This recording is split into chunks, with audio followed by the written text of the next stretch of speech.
പാറയിൽ നിന്നും അള്ളാഹു സൃഷ്ടിച്ച ഒട്ടകം. സമൂദ് ഗോത്രക്കാർ മലമുകളിലുള്ള ഒരു വലിയ പാറയെ ആരാധിച്ചിരുന്നു. ആ വലിയ പാറയിൽ നിന്നാണ് അള്ളാഹു സുബ്ഹാനഹു വ തആല ഒട്ടകത്തെ സൃഷ്ടിച്ചത്. സമൂദ് ഗോത്രക്കാർ കഠിനാധ്വാനികളും കരകൗശല വിദഗ്ധരുമായിരുന്നു. അവർ മലമുകളിൽ മനോഹരമായ കെട്ടിടങ്ങളും വീടുകളും നിർമ്മിച്ച് അവിടെ താമസിച്ചിരുന്നു. അവർ അള്ളാഹുവിനെ ആരാധിച്ചിരുന്നില്ല. അവർ പാറകളെയും വിഗ്രഹങ്ങളെയും ആരാധിച്ചിരുന്നു. അപ്പോഴാണ് സമൂദ് ഗോത്രത്തിൽ നിന്നും ഒരു പ്രവാചകനെ അള്ളാഹു തിരഞ്ഞെടുത്തത്.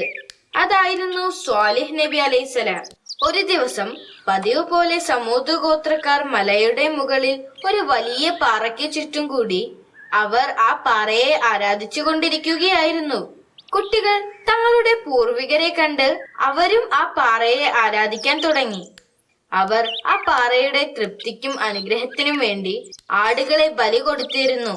സ്വാലിഹ് നബി ഇത് കണ്ട് ദുഃഖിതനായിക്കൊണ്ട് പറഞ്ഞു, എന്റെ സമൂഹമേ, ഏകദൈവമായ അള്ളാഹുവിനെ മാത്രം നിങ്ങൾ ആരാധിക്കുക. എന്നാൽ അദ്ദേഹത്തിന്റെ ഗോത്രക്കാർ പറഞ്ഞു, ഓ സ്വാലിഹ്, ഞങ്ങൾ എപ്പോഴും നിന്നെ ഇഷ്ടപ്പെടുന്നു. നിങ്ങൾ ഒരു ദിവസം ഞങ്ങളുടെ തലവനായി മാറുമെന്ന് ഞങ്ങൾ കരുതി. ഞങ്ങളുടെ ദൈവങ്ങളെ ഉപേക്ഷിച്ച് അള്ളാഹുവിനെ വിശ്വസിക്കാൻ എന്തിന് ഞങ്ങളോട് ആവശ്യപ്പെടുന്നു? പ്രവാചകൻ പറഞ്ഞു, നിങ്ങളെ അവൻ സൃഷ്ടിച്ചു. അവൻ നിങ്ങൾക്ക് എല്ലാം തന്നു. സൂര്യൻ, ചന്ദ്രൻ, പർവ്വതങ്ങൾ, കടലുകൾ, നിങ്ങൾക്ക് ചുറ്റും കാണുന്നതെല്ലാം. അപ്പോൾ തലവന്മാരിൽ ഒരാൾ ഇങ്ങനെ പറഞ്ഞു, ഒരു അത്ഭുതം കാണിച്ചു തരിക. ഞങ്ങൾക്ക് ഒരു ദൃഷ്ടാന്തം കാണിച്ചു തന്നാൽ ഞങ്ങൾ നിങ്ങളെ വിശ്വസിക്കാം. മറ്റൊരു തലവൻ പറഞ്ഞു, ആ പാറയിൽ നിന്നും ജീവനുള്ള ഒരൊട്ടകത്തെ ഉണ്ടാക്കാൻ നിന്റെ നാഥനോട് പറയുക.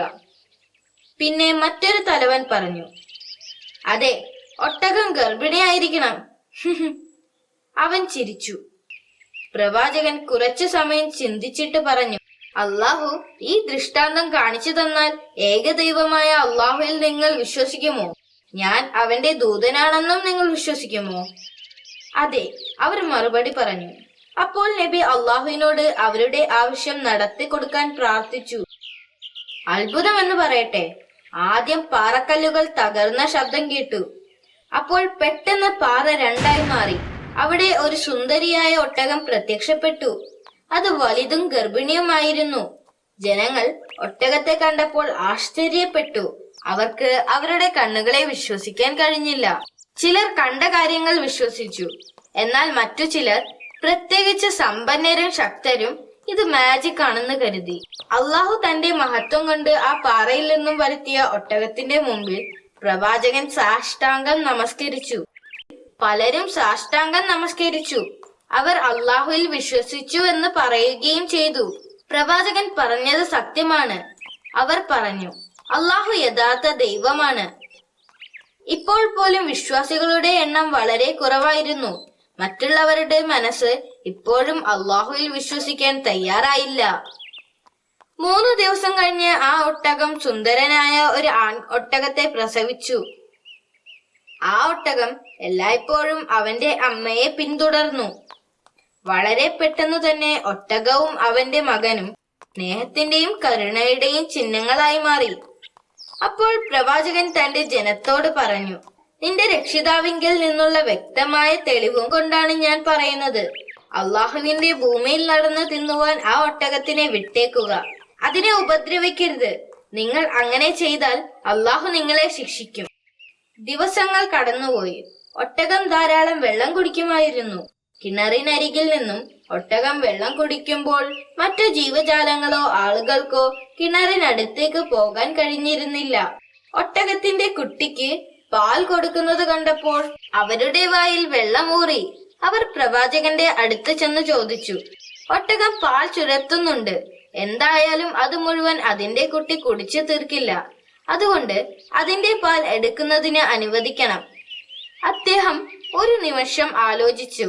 എന്നിട്ട് അവർക്ക് സമ്മതം നൽകി. അദ്ദേഹം ഒട്ടകത്തിന് വെള്ളം കൊടുക്കാൻ ആവശ്യപ്പെട്ടു. ഒട്ടകം വെള്ളം കുടിക്കുന്ന സമയം അവർക്ക് അതിന്റെ പാൽ എടുക്കാം. അടുത്ത ദിവസം അതിന്റെ പാൽ അതിന്റെ കുഞ്ഞിന് നൽകണം എന്നും അദ്ദേഹം പറഞ്ഞു. അവർ അത് അംഗീകരിച്ചു. ഒട്ടകം ആവശ്യത്തിലധികം പാൽ നൽകി. അത് സമൂദ് ഗോത്രത്തിലെ എല്ലാവർക്കും തികയുന്ന അത്രയും ഉണ്ടായിരുന്നു. ആദ്യമൊക്കെ അവർ സന്തോഷത്തോടെ കഴിഞ്ഞു. എന്നാൽ പിന്നീട് അവിശ്വാസികളുടെ ശബ്ദം ഉയരാൻ തുടങ്ങി. അവരുടെ വിഗ്രഹങ്ങളിൽ നിന്നും മറ്റുള്ളവരെ അകറ്റിയതിനാൽ അവർക്ക് നബിയോട് ദേഷ്യമുണ്ടായിരുന്നു. സമൂദ് ഗോത്രം ഇപ്പോൾ രണ്ടായി പിളർന്നു. ഒന്ന് മുസ്ലിങ്ങളും മറ്റൊന്ന് അവിശ്വാസികളും. അവിശ്വാസികൾ മുസ്ലിങ്ങളെ കളിയാക്കി. അവരുടെ വിശ്വാസങ്ങളെ പോലും അവർ കളിയാക്കി. സ്വാലിഹ് നബി പറയുന്നത് സത്യമാണെന്നാണോ നിങ്ങൾ വിശ്വസിക്കുന്നത്? അതെ, ഞങ്ങൾ അദ്ദേഹത്തിന്റെ സന്ദേശത്തിൽ വിശ്വസിക്കുന്നു. അള്ളാഹുവിൽ ഞങ്ങൾ വിശ്വസിക്കുകയും ചെയ്യുന്നു, വിശ്വാസികൾ പറഞ്ഞു. അവിശ്വാസികൾ അള്ളാഹുവിനെ പരസ്യമായി തള്ളിപ്പറഞ്ഞു. അവർ ധനവാന്മാരായിരുന്നു. പല പ്രമുഖന്മാരും നബിക്കെതിരെ തന്നെ ആയിരുന്നു. പ്രവാചകൻ നിലനിന്നാൽ അത് നമ്മുടെ ദൈവങ്ങൾക്ക് ഭീഷണിയാകുമെന്ന് അവർ മനസ്സിലാക്കി. ഒരിക്കൽ അവരെല്ലാം കൂടി ചേർന്ന് എന്നിട്ട് ആ ഒട്ടകത്തെ കൊല്ലാൻ പദ്ധതിയിട്ടു.